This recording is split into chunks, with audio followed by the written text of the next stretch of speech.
think of autumnal deer stalking, the red stag is the thing. It's roaring in the mist. It's absolutely gorgeous down here. First thing in the morning, the mist is rolling. You can hear the stags roaring in the distance, waiting for the mist to clear so you get your shot. It's very, very exciting. I love it. It gets me going even now after years of doing it. The first roars of the autumn are spine tingling.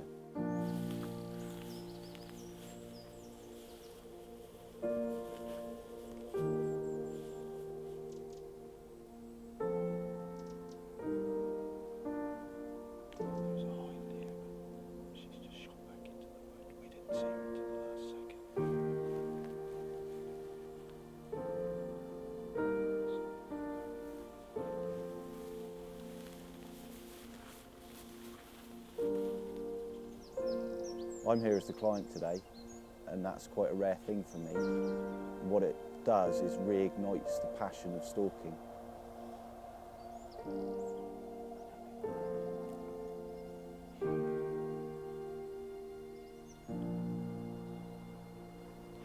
Been a few firsts for Faith on this trip. First time she's heard stags roar, first time she's been down here stalking. She's out with me a lot now, so she's going to be learning very quickly. And she's really enjoying it. She's definitely got a spark for the deer. She loves being around when we're stalking. She loves dealing with them afterwards. She's not afraid to get her hands dirty.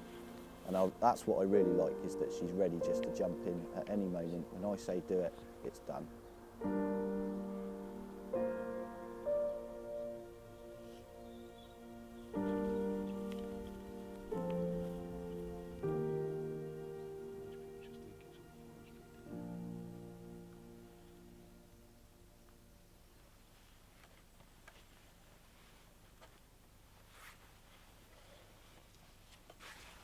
So we've come down to see pretty much prime time for stalking down here. Yeah, for the reds. The red stag's always a lot easier to stalk during the rut because they're very much preoccupied. Yeah. And the only issue with it then is they are surrounded by a dozen hinds, and the hinds are very sharp and very, very smart. Yeah. So that's the only downfall with it, but you do get an indication of where to stalk to. Yeah, and they are far more visible. You see a lot more of them during the rut. All along where we've stalked along that edge, it's slotted all the way, isn't it? Yeah. You must walk that same track that we were on. Yeah, they walk both sides of the fence until they find someone to hop over. Yeah. Excellent. What we're going to do now is we're just going to sneak up the edge here, and then we'll follow where we've seen the slots and that. We'll stalk down through there, and hopefully we'll catch them either coming out or going back in. Right. And so they're crossing this rough ground to get down to the grazing, aren't they? Yeah, there's going down over to get to the good grass down the valley. Makes sense. Excellent, let's do that.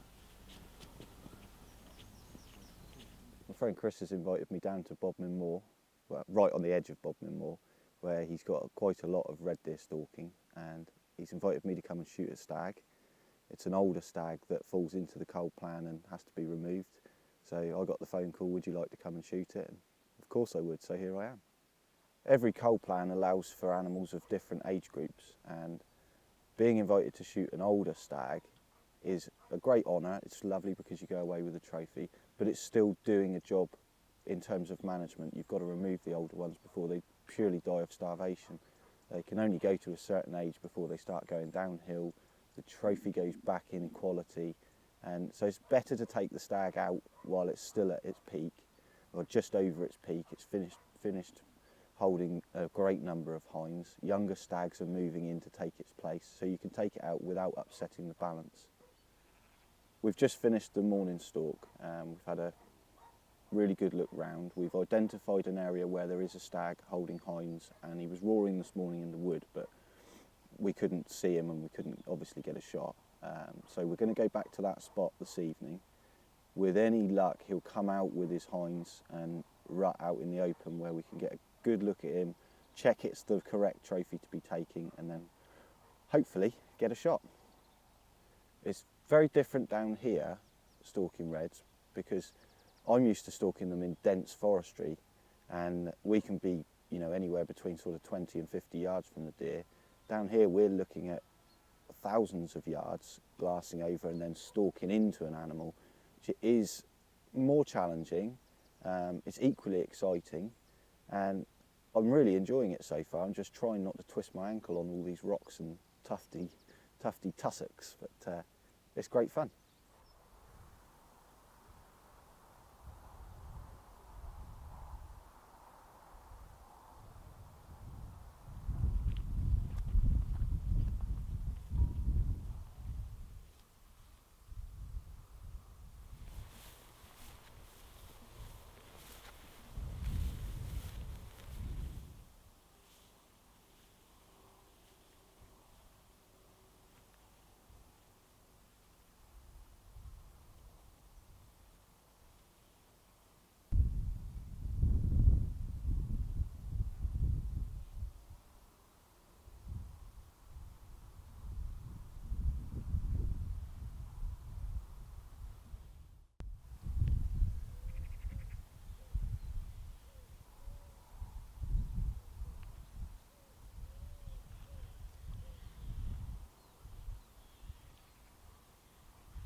Faith, before we go out tonight, remind me to boil this fallow out, because I've got to send that back to the client. He just wants a European. So all I've got to do is skin it, flesh it off, boil it, pressure wash it, and then I can get that off to him in a couple of days. It's a fairly classic New Forest shape, this one, with the hooks that point in here. You've got decent spellers on it, and they're a good length. You've got a nice palm. It's not the biggest palm you could have, but it's nice on both sides. It's a good symmetrical head.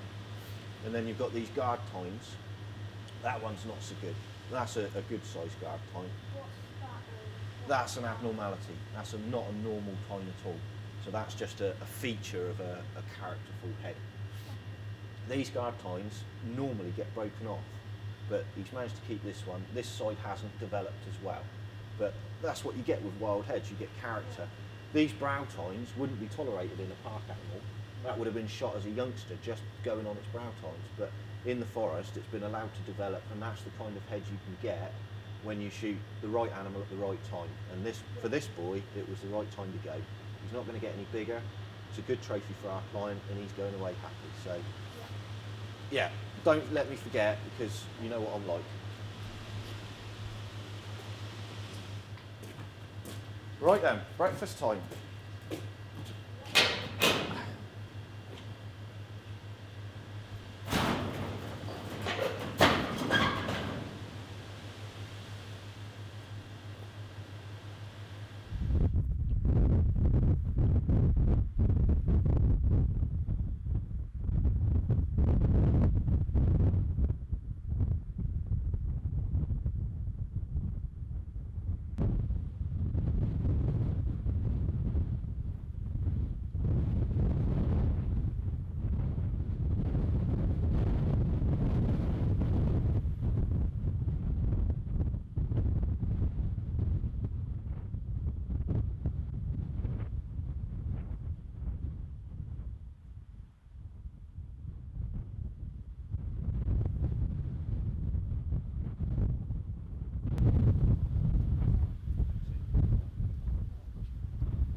Well, that was exciting.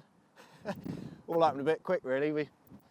We're out down here on the moor, just working our way back up into the wind, and Chris spotted this stag. Well, he just saw an antler tip twitch. We stopped there and glassed it and decided it was a colourable animal. So we've stalked round, got in on the final approach, managed to get on the bipod, which is quite rare here. Normally it's off the sticks, but as you can see, he's a bit of a poor stag, 3 or 4 years old, never going to be anything, good one to take out. But as it goes, this is when the hard work starts, so I need to roll up my sleeves and get on with it.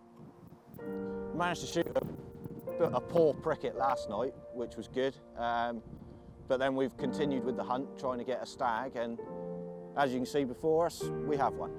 Now, it's not easy getting on these English wild stags.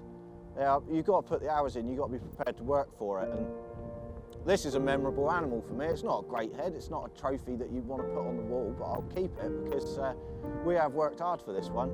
We've put up with the weather, we've been out, we've listened to them roaring, we've failed to get in on them a few times, and that's just how it goes. It's not like stalking in a park, you can't just walk up to them.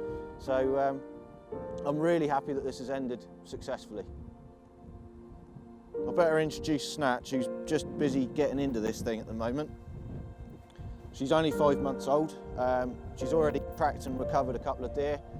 This is an easy follow-up for her. It hasn't gone very far, so I'll just let her pitch into it so that she gets used to just getting in on them, but do try and get her to be a bit wary of the antlers. So she's coming on well. She's going to be a very useful addition to the team. As you can see from this wind, the weather's not really with us. It's perfect for stalking into because they can't hear you, they can't smell you. But this is a tail end of a hurricane going through, and it's been nasty the last few days. This morning was a total washout. This evening it's come out bright, the stags have come out, and it's all gone our way.